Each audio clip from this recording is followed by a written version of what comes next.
이번에는 에스테르 성분에 대해서 함께 살펴보도록 하겠습니다.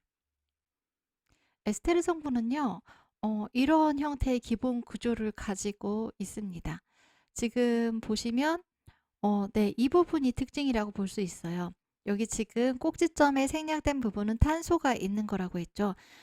탄소와 산소가 이중결합이 되어 있는 거는요, 케톤이랑 비슷하죠. 그런데 그 옆에 OR이 또 붙어 있어요. 그래서 에스테르가 형성이 되는데요. 이 에스테르는 아세테이트라고 부르기도 합니다. 그리고 이 에스테르가 형성되는 과정은 좀 알아두시는 게 좋아요. 에스테르는요, 지금 유기산이라고 되어 있죠. 네, 유기산.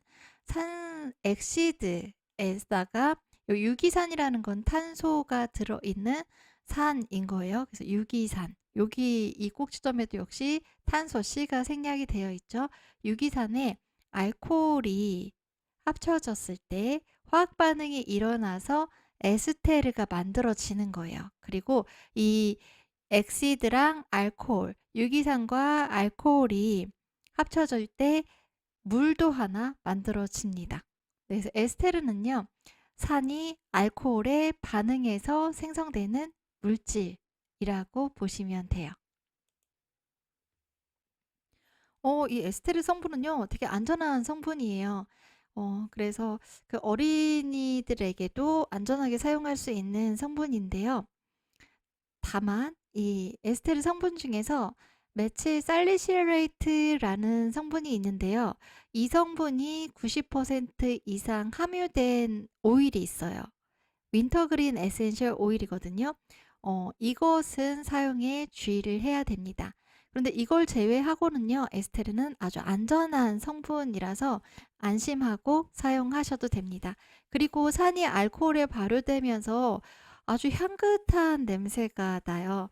사과향, 잘 익은 달콤한 사과향이 나는 게 특징이거든요. 그래서 그 향기도 우리를 아주 기분 좋게 해주는 그런 화학 성분이라고 할 수 있습니다.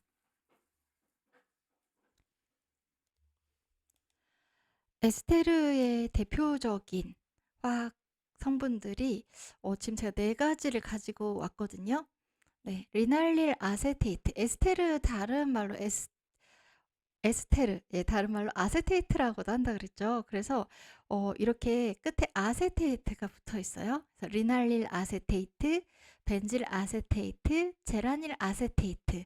그리고 다 안전하지만 단 한 가지 주의해서 사용해야 되는 거 있었죠? 메칠 살리실레이트가 있습니다. 그래서 대표적으로 함유되어서 이 에스테르에 작용을 하는 식물들을 또 제가 그림으로 가지고 왔어요.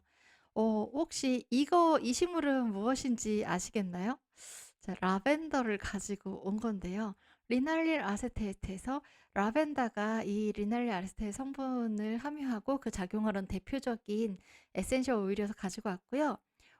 여기 벤질 아세테이트 이곳에 있는 이 식물은 자스민입니다. 네, 아주 향긋한 정말 화려한 향기를 뿜어내는 꽃이죠. 그리고 제라닐 아세테이트에 제가 매칭해 놓은 이 그림은 제라늄이고요. 메칠 살리실레이트는 윈터그린 열매예요. 그래서 여기 이제 하나하나 어떤 에센셜 오일들이 해당이 되는지 살펴보겠습니다. 리날릴 아세테이트 성분이 주로 들어있어서 이 작용을 하는 에센셜 오일이요. 이 그림에 있는 것처럼 라벤더 대표적이고요. 그리고 클라리세이지, 네롤리, 페티그레인도 이 리날릴 아세테이트 성분을 가지고 있습니다. 그리고 벤질 아세테이트 성분을 가지고 있는 건 자스민과 함께 일랑일랑이 주로 이 성분을 가지고 있으면서 벤질 아세테이트의 작용을 보여줘요. 그리고 제라닐 아세테이트 이 성분을 가지고 있으면서 이 에스테르에 작용을 하는 에센셜 오일들은 좀 종류가 많죠. 제라늄, 시트로넬라, 라벤더, 페티그레인, 스윗 마조람 이 대표적인 에센셜 오일들입니다. 그리고 우리가 주의해서 사용해야 되는 성분이요. 메칠 살리실레이트 성분이 다량 함유된 대표적인 에센셜 오일로 윈터그린이 있습니다. 윈터그린은요, 사실 향을 맡아보면, 이거 파스 아니야? 라고 느껴지는 그런 향이 나거든요. 실제로 우리가 파스가 근육이 욱신욱신하거나 쑤실 때 이 파스를 바르거나 붙이잖아요. 근데 메칠 살리실레이트도 바로 그런 부분에 진통 효과가 또 탁월하기도 합니다. 그러면 이 에스테르의 작용에 대해서 이제 살펴보도록 하겠습니다. 에스테르는요, 대표적인 작용을 이 두 가지로 요약할 수가 있어요.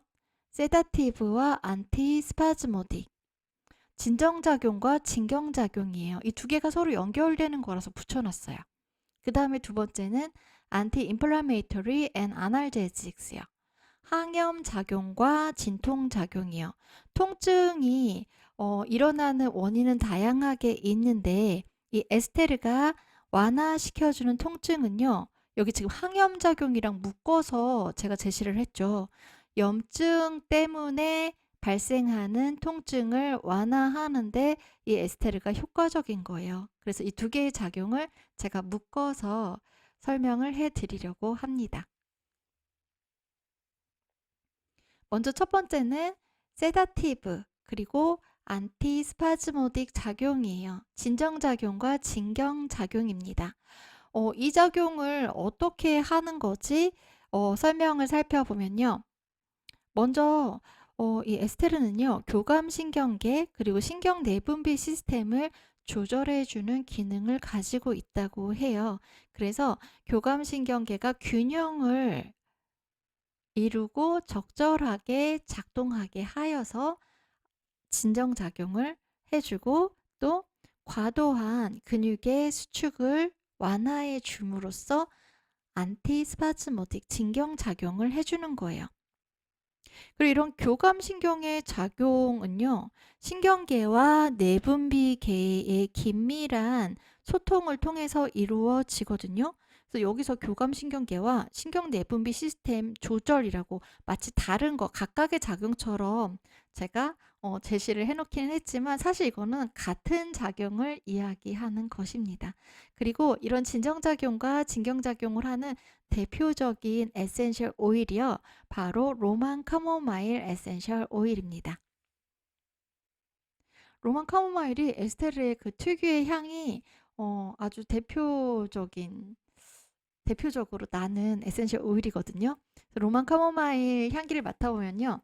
이게 국화잖아요. 그런데 저먼 카모마일과 로만 카모마일 향이 정말 다르거든요. 우리가 카모마일 차 할 때 떠올리는 그 국화차 냄새 있죠. 그거는 저먼 카모마일의 향에 가까워요. 로만 카모마일은요, 오히려 사과 향이 나요. 되게 향긋한 사과 향이 기분 좋게 이완시켜주는 그런 느낌을 주는 에센셜 오일이거든요. 네, 그 향이 나는 이유가요. 바로 이 에스테르 성분을 로만 카모마일이 많이 가지고 있기 때문입니다. 그러면 그 교감신경계 그리고 신경내분비계의 작용을 먼저 한번 짚어보고 거기에서 이 에스테르가 어떤 부분에 작용을 하길래 진정작용을 하고 진경작용을 할 수 있는 건지 설명을 드릴게요. 먼저 신경내분비 시스템을 보려고 해요. 이 안에 교감신경계의 작용도 들어가 있거든요. 여기 신경내분비 시스템을 대표하는 그림을 가지고 왔는데요. 이 그림의 제목이 스트레스 리스폰스예요. 스트레스 반응이에요. 신경계와 내분비계가 서로 긴밀하게 연결되어서 상호작용을 할 때 가장 중요한 주된 작용 중에 하나가요. 우리가 일상생활을 하면서 우리 몸 안팎으로 몸에서 일어나는 어떤 작용 때문에 스트레스를 받기도 하고 또 외부에서 다양한 자극들이 우리에게 스트레스의 원인으로 작용하기도 하거든요. 그래서 그런 다양한 스트레스 자극에 대해서 우리가 적절하게 대처하고 생존해 나가기 위해서 네, 건강하게 잘 살아가기 위해서 신경계와 내분비계가 긴밀하게 협동 작업을 하고 있어요. 지금 이 강의를 듣고 있는 이 순간에도요. 그래서 이 신경 내분비 시스템을 볼 때 우리는 이 시스템이 작동하는 방식을요, 스트레스 반응하고 연결을 해서 보는 거예요.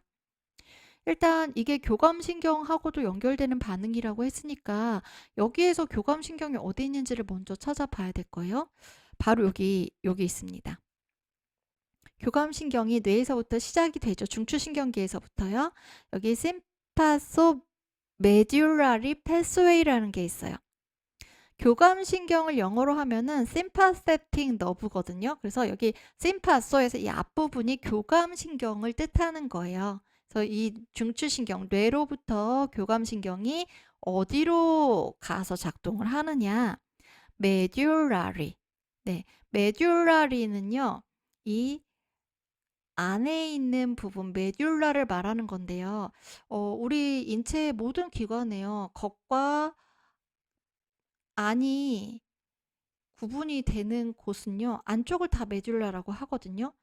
그러면 이건 어디의 안쪽을 말하는 건지 우리가 좀 더 구체적으로 알아야 되잖아요. 그 안쪽이요. 바로 아드레날 글랜드의 안쪽, 아드레날 글랜드의 메듈라예요. 그래서 아드레날 메듈라라고 하거든요. 여기하고 연결이 되는 거예요. 교감신경이요. 그래서 뇌에서부터 어떤 명령을 내리는 신호가 아드레날 글랜드의 안쪽 부분으로 전달이 돼요. 아드레날 글랜드를 우리말로 하면 부신입니다. 부신은요, 우리 몸에 콩팥이 오른쪽 왼쪽에 하나씩 한 쌍이 존재하잖아요. 바로 그 오른쪽 왼쪽 콩팥 위에요. 각각 꽃갈 모양으로 딱 얹어져 있는 기관이에요. 이 아드레날 글랜드는 여기 그림에 보면 겉에 부분하고 안쪽 부분 색깔 다르게 표시해놨죠. 그래서 겉에 부분은 콜텍스, 껍데기, 껍질 부분이고요.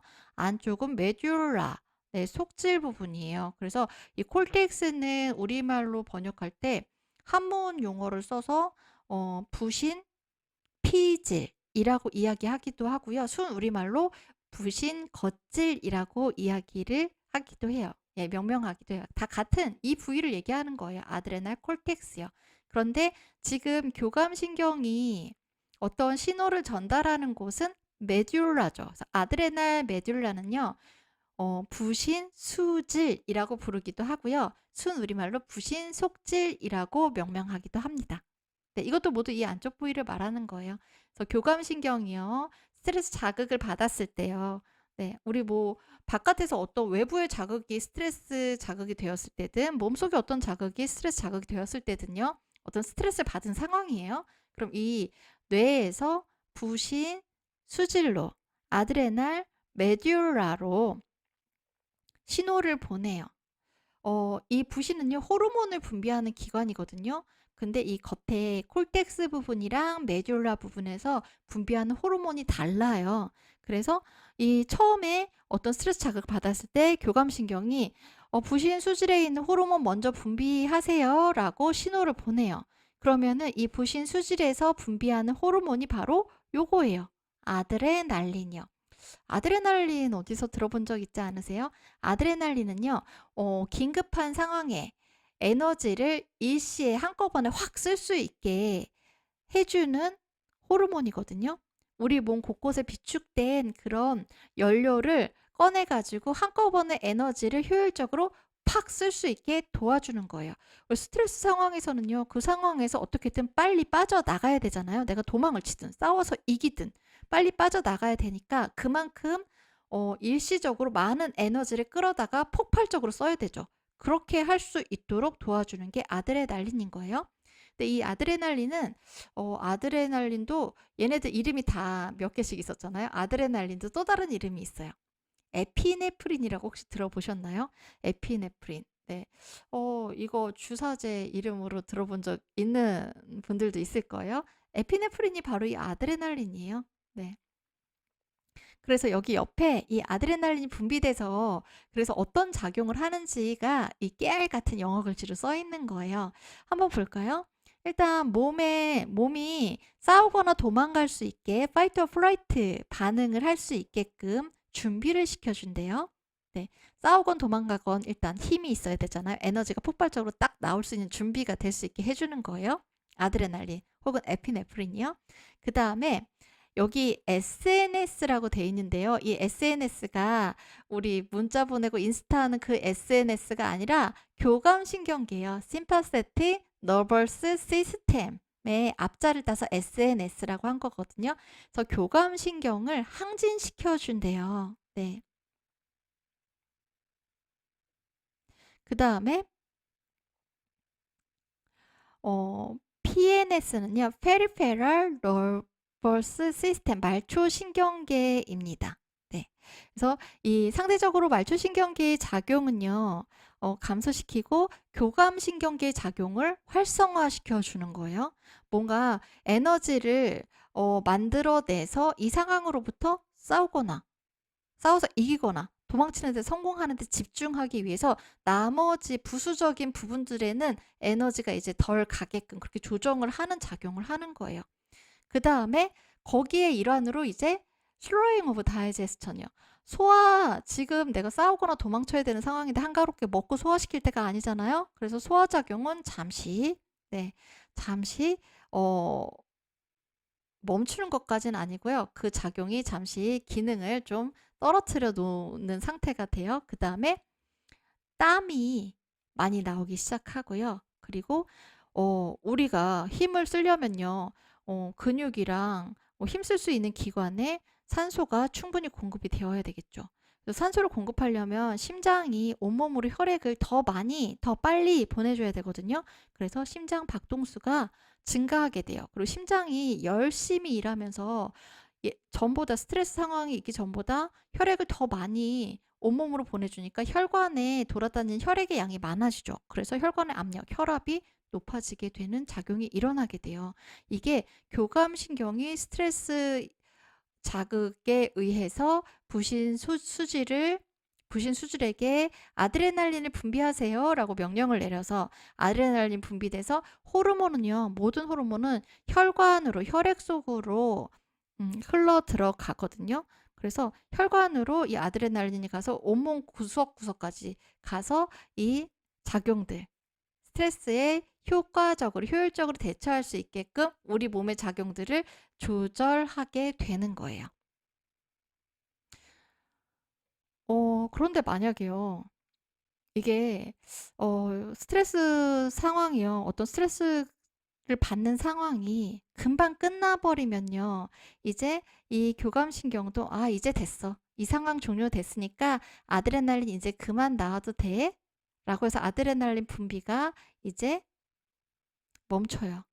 그리고 나서 혹은 아드레날린 분비가 적정 수준으로 다시 떨어져요. 그리고 나서 우리 몸은 교감신경이 낮아질 때는 부교감신경이 다시 올라가면서 편안하게 쉴 수 있게 해주거든요. 그래서 교감신경이 내려오고 부교감신경이 올라가면서 편안하게 쉴 수 있는 상태가 되는 거예요. 그래서 이렇게 편안하게 쉬면서 에너지를 비축해야지 또다시 어떤 스트레스 자극이 왔을 때 그때 또 비축해뒀던 에너지를 가지고 싸워서 이기거나 도망치는데 성공하거나 할 수 있을 거 아니에요? 그래서 이 교감신경과 부교감신경이 서로서로 오르락 내리락 하면서 균형 잡힌 상태로 작동하는 게 정말 중요해요. 그런데 우리가 사는 게 어디 그런가요? 스트레스 받는 일이 뭐, 하나만 해결되면 뚝딱 사라지나요? 그렇지 않은 경우가 너무 많잖아요. 스트레스 받는 상황이 한 달, 두 달, 심지어는 1년, 2년, 이게 5년? 넘어서 10년? 막 이렇게까지 지속되는 상황도 있어요. 내 삶의 어떤 패턴이나 틀 자체가 나에게 스트레스를 주는 그런 상태로 굳어져 있는 경우도 있잖아요. 그렇게 스트레스 자극이 장기화됐을 때는요. 우리 몸이 이제 비축해둔 에너지를 쓰다 더 이상 쓸 게 없게 되면은 위기에 직면하게 되겠죠. 그리고 이 스트레스 상황이 계속되면 심장이 계속해서 엄청 열심히 일을 해요. 그러면 이 심장이 지쳐서 나가 떨어지지 않겠어요? 혈압이 계속해서 높은 상태로 유지가 되면은 혈관에도 문제가 생기지 않겠어요? 소화는 계속 안 돼요. 너는 좀 참아야 돼를 이게 하루 이틀도 아니고 계속해서 몇 달, 몇 년 이렇게 소화기관한테 지금 먹을 때가 아니야. 그렇게 한가할 때가 아니야. 참아. 계속 이러면은 소화기에 탈이 나지 않겠어요? 그렇게 해서 스트레스가 여기저기 몸에 문제를 일으키게 됩니다. 그래서 이 교감신경이 계속 항진된 상태로는요, 우리가 건강하게 살아갈 수가 없어요. 그래서 이 교감신경이 너무나 과도하게 항진된 상태로 있는 것을 조금 완화시켜 줄 수 있는 그런 작용이 필요한데, 바로 그걸 도와주는 게 에스테르 성분이라는 거예요. 그다음에 또 이 스트레스가 이제 하루 이틀에서 끝나는 게 아니라 좀 길어져요. 그러면은 어 이 교감신경의 작용도 일어나면서 추가적으로 좀 그 에너지를 효과적으로 쓸 수 있는 그 기전을요, 보조해 주기 위해서요. 시상하부. 시상하부는 우리 몸의 호르몬의 총사령관이라고 할 수 있거든요. 우리 몸의 곳곳에 호르몬을 만들어서 분비하는 내분비샘들이 있는데요. 걔네들한테 호르몬을 얼마나 분비해야 되는지, 아니면 이제 언제 그만 분비해야 되는지, 이런 것들 신호를 주는 데가 시상하부예요. 그래서 이 시상하부에서 뇌하수체를 거쳐서 이제 우리 몸 곳곳에 있는 내분비샘으로 신호를 보내주는 건데요. 바로 시상하부가 내가 이제 나서야 될 때가 됐네 하면서 일을 시작해요. 근데 여기 이 스트레스 작용 반응과 관련해서 이 시상하부가 신호를 보내는 곳도 바로 아드레날 글랜드 부신입니다. 근데 시상하부에서 뇌하수체를 통해서 이 부신에게 호르몬을 분비해라고 연락을 하는 곳은요, 껍질 부분이에요. 아드레날 콜텍스 부분입니다. 그래서 그 부분을 우리가 HPA축이라는 이름을 붙여놨어요. 이 HPA축은 별거가 아니고요. 시상하부가 하이포살라무스거든요. 하이포살라무스의 H, 그 다음에 뇌하수체가 피추이터리 글랜드예요. 그래서 피추이터리 글랜드의 P, 그리고 부신류 아드레날의 A, 얘네 앞자를 따서 HPA 엑시스는 축이라는 거잖아요. HPA 경로라는 의미로 HPA 엑시스라는 이름을 붙인 거예요. 우리 스트레스 반응에서 처음에 작동하는 경로 있죠. 그거는 이 심파세틱 너버스, 네, 교감신경계에서 아드레날 메듈라로 가는 거죠. 그래서 심파세틱의 S, 아드레날린의 A, 메듈라의 M에서 SAM, 엑시스, SAM 축이라고 또 이름을 붙였어요. 여기 괄호에 SAM이라고 써 있는 거 보이시죠? 네. 그래서 여기 이제 시상하부 뇌하수체까지 나섰어요. 그래서 부신피질한테 너도 좀 호르몬 분비해야겠다. 안 되겠다. 이러면은 부신피질에서 분비하는 호르몬은요, 콜티졸이라고 되어 있는데, 콜티졸은요, 콜티코스테로이드고요. 스테로이드, 익숙한 단어 아니에요? 말 그대로 이 콜티졸은 스테로이드예요. 우리 스테로이드제 먹기도 하고 피부에 바르기도 하잖아요. 바로 그 성분이 이 콜티졸이에요. 같은 성분입니다. 콜티졸을 분비를 해요. 그러면은 이 콜티졸은요, 내가 에너지로 만들 수 있는 연료를 좀 더 빼갖고 올게. 그래서 간에 가서요, 간에 저장된 포도당을 빼갖고 와요. 그래서 혈액으로 방출을 시켜요.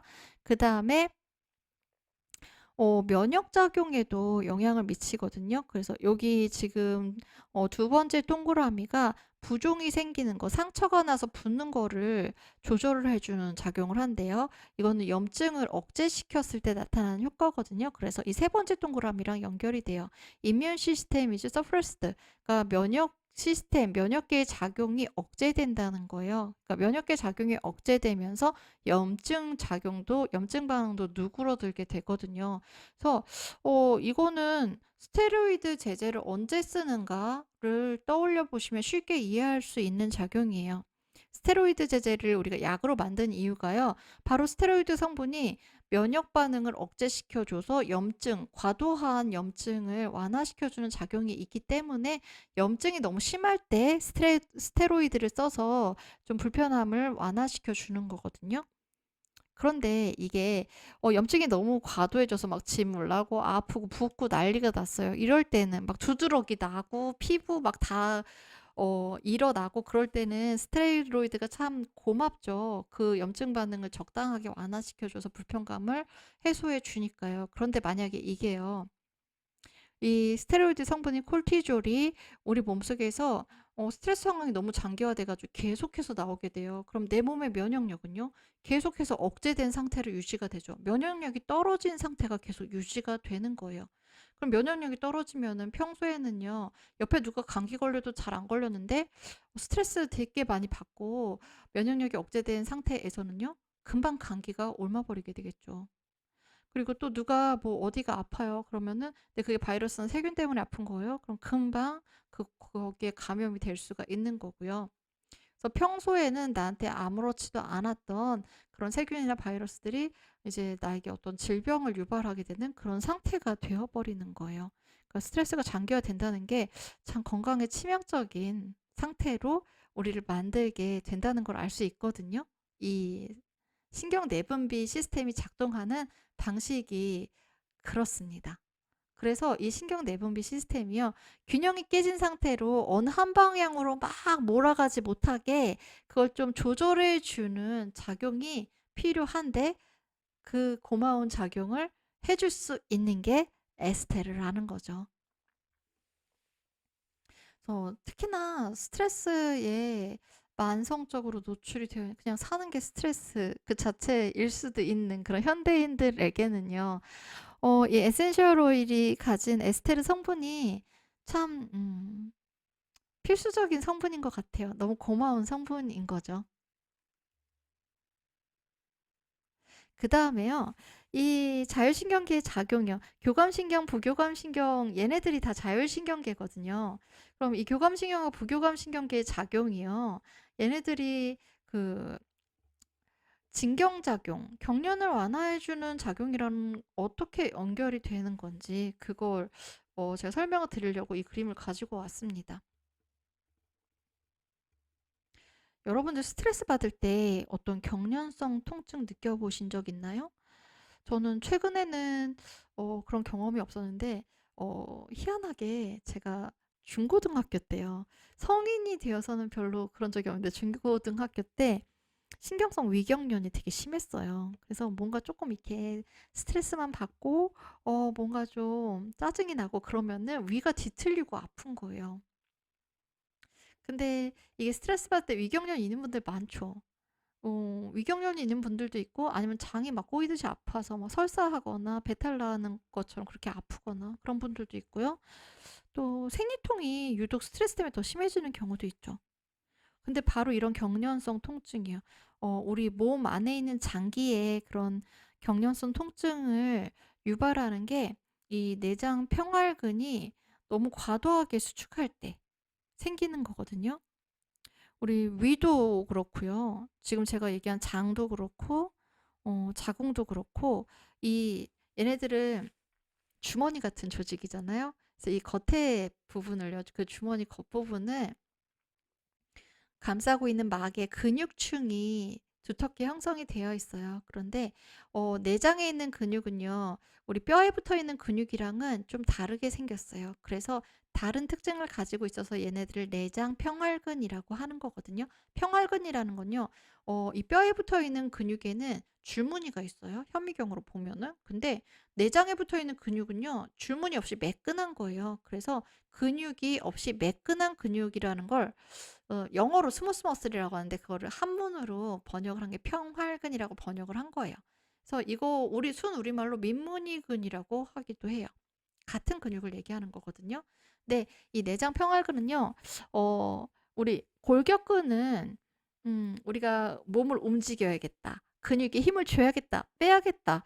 우리가 생각한 대로 움직일 수가 있잖아요. 이런 근육을 수위근이라고 하거든요. 우리의 의식에 따라서 우리가 의지대로 작동할 수 있는 근육이에요. 그래서 수위근이라고 하는데 내장에 있는 근육은요. 우리가 '아 지금 위에 연동 운동을 좀 늘려야겠어.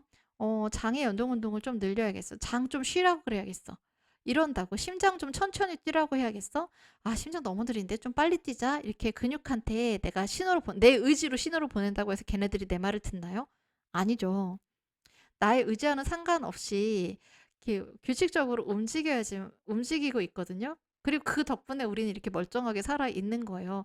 내가 '아 나 진짜 힘든데 그냥 내장 근육한테 뭐 명령할 기운도 없다. 나도 모르겠다.' 이러고서 걔네들이 멈춰 버리면 우리는 이렇게 살아 있을 수가 없겠죠. 그래서 이 내장 평활근이 자동적으로 움직일 수 있는 게 바로 이 내장 평활근은요. 자율신경계에 의해서 조절이 되기 때문이에요. 자율신경계가 얘네들이 어떻게 움직일지 명령을 내리고 조절을 하게 되어 있어요. 그래서 이게 지금 보시면요. 여기 이 붉은색 가닥 있죠. 얘네들이 내장 평활근 근육 세포들이에요. 근육 세포들이 이렇게 모여 있는 형태로 되어 있는데요. 이 근육 세포 사이로 노란색 뭔가 구슬을 꿰은 것 같은 이렇게 울룩불룩한 선이 전선 같은 게 지나가고 있죠. 이게 바로 오토노믹 뉴런, 자율신경계입니다. 그리고 자율신경계 안에 보면요. 여기에 이 자율신경계가 근육으로 신호를 보낼 때는 우리 앞에 케톤에 대해서 배우면서 신경 전달 물질 배웠었죠. 네, 바로 그런 신경 전달 물질이 여기 신경세포에서 나와서 근육에 있는 세포로 전달이 되어 가지고 이 근육을 수축하세요. 이제 그만 이완하세요. 이렇게 명령을 해주는 거거든요. 그런 명령에 따라서 이 평활근이 수축했다가 이완했다가 하는 거예요. 근데 이 자율신경계가 뭐라고요? 교감신경, 부교감신경. 그래서 교감신경의 작용, 부교감신경의 작용에 따라서 이 평활근이 수축하기도 하고 이완하기도 하고 수축을 너무 많이 하기도 하고 수축을 못하고 계속 이완된 상태로 널브러져 있기도 하고 그런 거예요. 그래서 얘네들이 규칙적으로 잘 작동을 해야지 우리가 소화 기능에도 문제가 없고 이게 막 수축을 계속 하게 되면은 이게 근육이 계속 이렇게 쪼여진 상태에서 혈액순환이 제대로 안 되면서 통증이 유발하게 되는 거거든요. 그게 바로 위경련. 네. 그리고 내장 경련 이런 것들이죠. 그리고 생리통도 그런 기준으로 나타나게 되는 거고요. 그렇게 근육이 너무 무리하게 과도하게 수축하거나 너무 널브러지지 않고 적당하게 균형 잡힌 상태로 수축했다가 이완했다, 수축했다, 이완했다 해야지 위도 소화작용을 원활하게 잘 할 수 있고 장에서도 마찬가지로 장의 기능이 원활하게 장이 잘 균형 잡힌 상태로 움직이면서 우리가 배탈이 나거나 변비가 생기거나 배가 뒤틀리듯이 아프거나 그런 일이 발생하지 않게 되는 거예요. 근데 이 수축과 이완을 규칙적이게 해주는 게 뭐다? 자율신경이요. 교감신경과 부교감신경의 작용이요. 어느 하나만 우세하게 작동하는 게 아니라 얘네들이 교감신경이 올라갔으면 그 다음에 부교감신경이 올라가고 그리고 나서 또 교감신경이 올라가고 이렇게 그대로 왔다 갔다 하는 작용이 균형 잡힌 상태로 잘 이루어질 때 우리의 몸속의 장기들이 평안한 상태가 되는 거죠. 그렇게 되면은 경련성 통증을 애초에 아예 예방할 수 있게 되는 거예요. 그래서 이 교감신경계의 작용을 조절해 준다. 그리고 신경 내분비계 작용을 조절해 준다는 게 안티스파즈모디 진경 작용이랑 직접적으로 연결이 되는 것입니다. 그리고 그 작용을 에스테르 성분이 해준다는 거예요. 그 다음에 두 번째 작용이요. 에스테르의 두 번째 작용이 항염 작용과 진통 작용이었죠. 이 항염 작용과 진통 작용을 해주는 대표적인 성분이 메칠 살리실레이트예요. 윈터그린의 90% 이상이 이 메칠 살리실레이트 성분으로 이루어져 있다고 했죠. 이 메칠 살리실레이트 성분의 작용은요, 우리가 아스피린의 작용하고 거의 비슷하다고 보시면 돼요.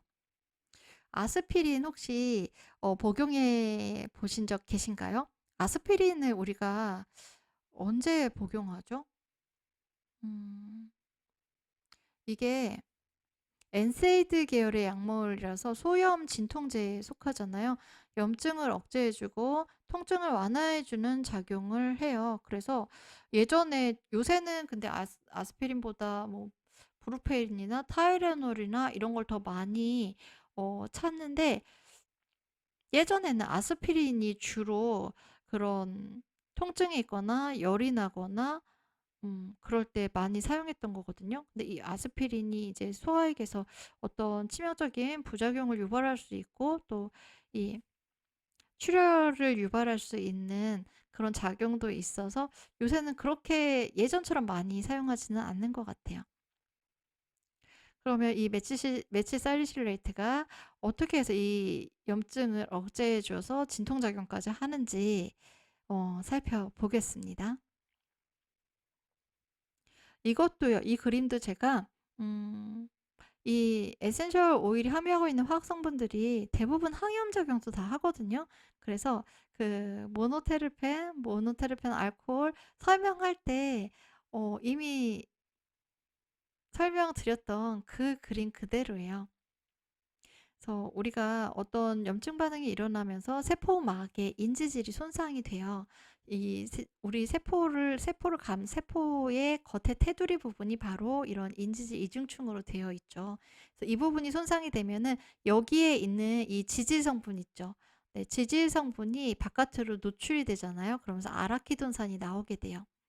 네, 이 아라키돈산은 또 콕스1, 콕스2 그리고 5 리폭시게나제라는 성분이 또 이 아라키돈산에서 각각 만들어지거든요. 생성이 돼요. 근데 이 중에서 염증 반응을 일으키는 게 바로 이 콕스2라는 성분.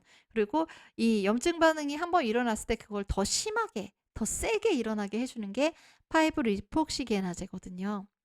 그래서 이 콕스2라는 성분에서 프로스타글란딘이 분비가 돼요. PGE2, PGI2가 PG가 프로스타글란딘, 그 다음에 E2, I2는 프로스타글란딘의 여러 개 종류가 있거든요. 이게 우리 몸의 어느 세포에 가가지고 작용을 하는가, 그 세포의 수용체라는 게 있어서 그 수용체에 들어맞는 프로스타글란딘의 유형들이 쫙 분류가 있거든요. 그래서 그 분류대로 여기에 열쇠구멍 모양대로 E2, I2 이거 말고도 여러 개가 있어요. 그렇게 이름을 붙인 거예요. 그래서 얘네 다 프로스타글란딘의 종류들이에요. 그래서 이 콕스2가 프로스타글란딘을 만들면 얘가 열이 나게 하기도 하고요. 염증 반응을 일으키고 또 이게 너무 과도하게 작용을 할 때는 신생물, 네, 종양을 생성하기도 합니다. 여기에서 그 아스피린이 어디에서 작동하는 거냐면 바로 여기요. 아라키돈산에서 콕스 1, 2가 만들어지지 못하게 막는 작용을 하는 거예요. 그리고 이 콕스에서 프로스타글란딘이 만들어지지 못하게 해요. 여기 보면 엔세이드라고 되어 있거든요. 네, 그래서 엔세이드 계열의, 그러니까 스테로이드가 아닌 소염 진통제를 엔세이드라고 해요. 그래서 이 엔세이드에 속하는 게 아스피린인데요. 바로 이 엔세이드의 작용과 이런 똑같은 기전으로 에스테르 성분이요.